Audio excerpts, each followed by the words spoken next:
The main living room of the Richard estate was bathed in a pale golden light, elegant but cold. Everything was perfect, from the neatly hung paintings to the freshly replaced flowers, except for the hearts standing within that room. Alex stood beside his father, hands clenched, eyes weary with conflict. Across from them was Tuna, dressed simply but with a steady gaze. She looked like an honest breeze in a place where people measured worth by bloodline and wealth. Mr. Richard's powerful voice was the first to cut through the silence. "You don't belong in this family, Miss Tuna. My son is confusing love with pity." The words fell like cold blades. No one dared to breathe. Tuna trembled slightly, not from fear, but because in that instant she understood this was the line between bowing down and standing tall for herself. She took a slow breath, then spoke clearly, every word firm. "With all due respect, Mr. Richard Love has never cared about wealth or status." Her voice echoed through the room like a bell breaking through ice. Alex looked at her, his eyes filled with both pride and fear. Fear for her. Fear for what was coming next. Mr. Richard's face darkened. He slammed his cane against the floor. "Enough, you dare speak to me like that in my own house." Tuna stepped forward. Her eyes glowed with quiet determination. "Yes, sir. Because love cannot be locked behind the walls you've built to protect your pride." She paused, then added softly, but with weight, "And if your heart has ever truly loved, you'd know there's no wall high enough to keep it out." The room went still. Even the golden lights seemed to flicker. Alex turned toward her slightly, knowing that in this moment, even if they lost everything, he was truly seeing the light within her. The pale golden light in the grand hall still burned faintly, casting a dim glow over Tuna's pale face. Her voice trembled, but she didn't back down. Every word she spoke pierced through the thick silence like a needle. The only sound breaking it was the relentless ticking of the wall clock, counting down the slow death of a love that once felt eternal. Alex stood there, eyes locked on her, his body frozen. He wanted to step forward to say something, just one word, but nothing came out. Between them was the distance of a single breath and an entire world. Tuna understood. She saw the torment in his eyes, saw how love itself was chained by something invisible, something called family. The courage she had been holding on to started to crack. A tear slipped down her cheek, not out of weakness, but because she finally realized that even the purest love can hurt like a wound that never heals. The lights in the mansion still glowed bright, but it was the kind of brightness that only made the loneliness shine through. In that cold, perfect room, her heart broke not from harsh words, but from the silent look of the man she loved most. The heavy door closed behind her with a sharp, final click, clean and cruel. Inside, the house stayed bright. Outside, there was only darkness and rain. Tuna kept walking, no umbrella, no turning back. The rain poured down, like the whole sky had split open, drenching her hair and shoulders. Each drop washed away what was left of her pride, leaving only a bare, broken heart. Inside the mansion, Alex remained still. Every sound seemed to disappear. His father's words, her voice, they blended into a storm inside his head. Love doesn't care about rich or poor. A simple sentence, yet it shook the very foundation of everything his family had ever built. He clenched his fists. He wanted to run, to scream, to break free, but his feet wouldn't move, chained by duty and pride. Outside, the rain kept falling, and in that brightly lit room, only one man stood motionless, wearing the face of someone who had just lost the most precious thing in his life. Night fell, and the Richard mansion sank into silence. Alex sat alone on the balcony, eyes fixed on the city blurred by rain. Street lights scattered across puddles, reflecting like fragments of broken memories. Somewhere out there in those cold, empty streets was the woman he had just lost.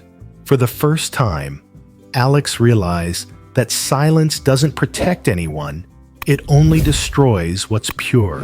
Meanwhile, Tuna returned to her small apartment clothes, soaked through hands trembling from the cold. She collapsed to the floor, exhausted. The room was bare white walls, the faint scent of his coffee still in the air. The book they never finished, the photo they once took together, still sitting on the table. Everything around her felt like pieces of a love that had already ended. She picked up the photo frame and whispered through her sobs, "Alex, I never needed your money.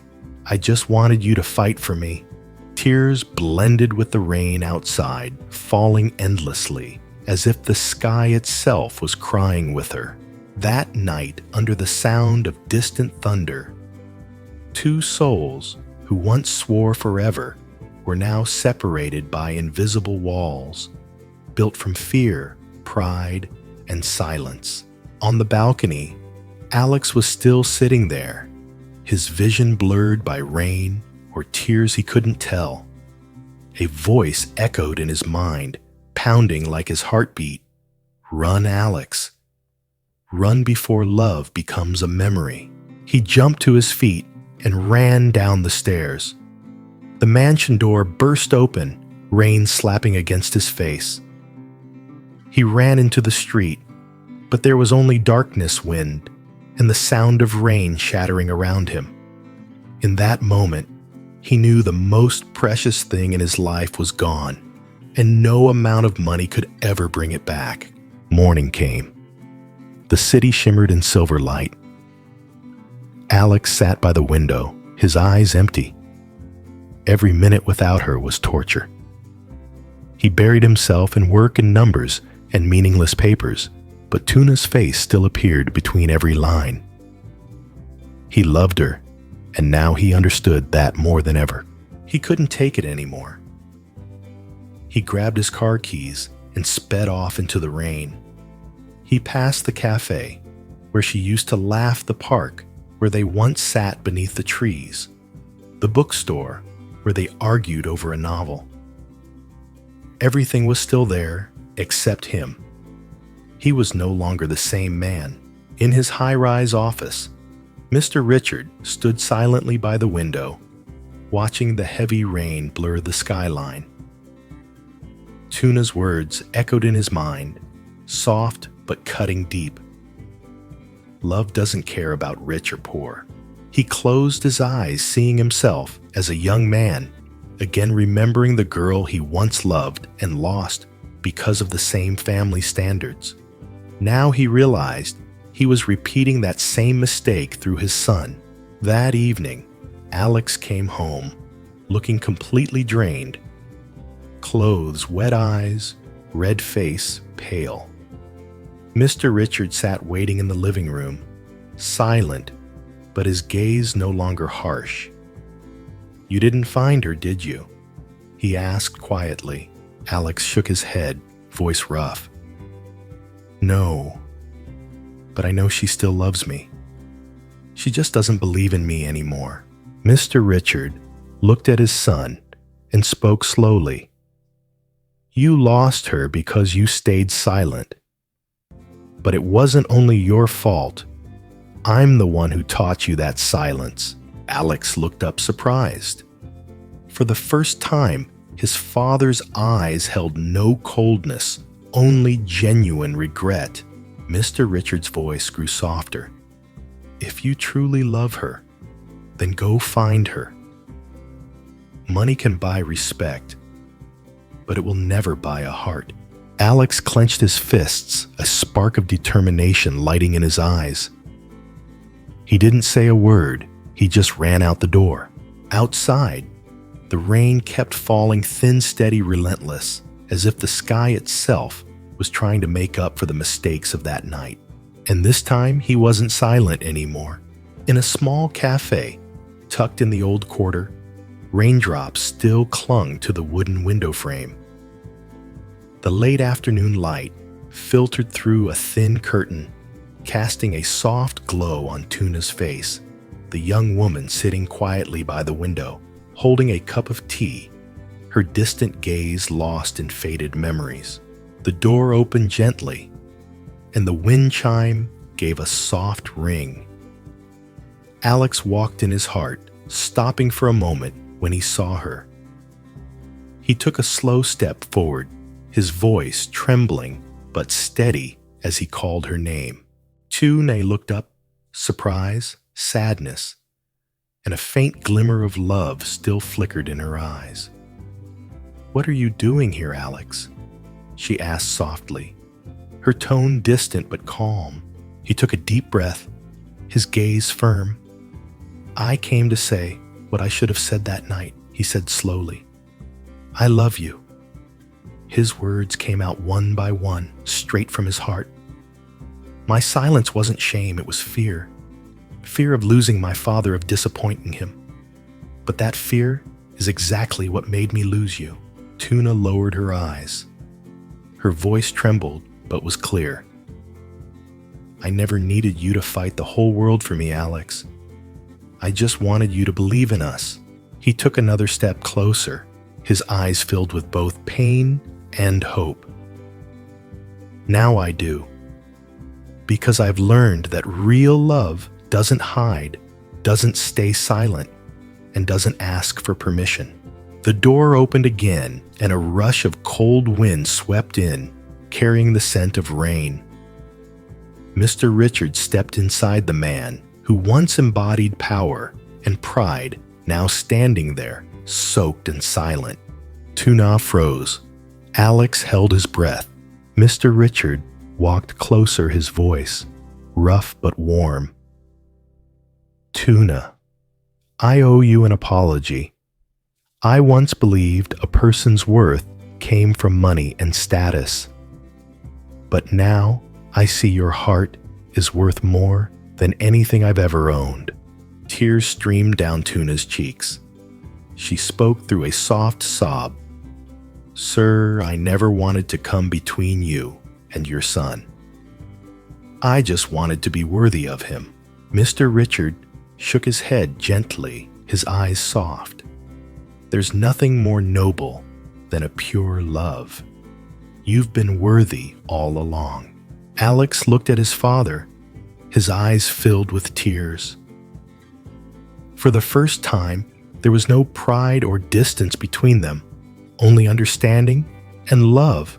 Mr. Richard placed a hand on his son's shoulder, his voice calm but firm. "If you truly love her, don't lose her again. Love doesn't care about rich or poor, but it does care about those who fight for it and those who stay silent." Na smiled through her tears, her trembling hand reaching for his. Alex took it firmly, without hesitation. There was no more fear, no more pride, only love, pure and brave. Months later, sunlight flooded the garden. Roses bloomed under the porch, filling the air with their scent. Tuna bent down to water them, her hair swaying gently in the breeze, while Mr. Richard sat nearby, smiling peacefully. Alex walked over, wrapping his arms around her from behind. His voice was warm and low. "See, love doesn't need permission, only courage." Tuna rested her head on his shoulder, a soft smile touching her lips. The wind brushed through the garden, carrying their laughter into the bright blue sky. In the end, love proved that it never cared about wealth, only about the hearts brave enough to love and brave enough not to stay silent. Xin chào mọi người, các định mệnh đã đến Alex đã mang cho mình thêm mời cộng tập những của nhà LYTUNA nhất. Em có đồng ý làm vợ hay không? Nhưng cũng là người phụ nữ đã từng trải có bao nhiêu nỗi đau quá khứ, có đủ dũng khí để mở lòng thêm một lần nữa, có chấp nhận tình yêu mà Alex đã dành cho từ ngày đầu tiên mà cùng Alex đến một trường mới và đầy hy vọng cho bé đi. Câu trả lời phía trước chắc sẽ khiến mọi người hiểu quyết định thay đổi số phận của cả ba. Như là cùng Alex hoàng hôn buông xuống, ánh nắng cuối ngày trải dài như dải lụa vàng.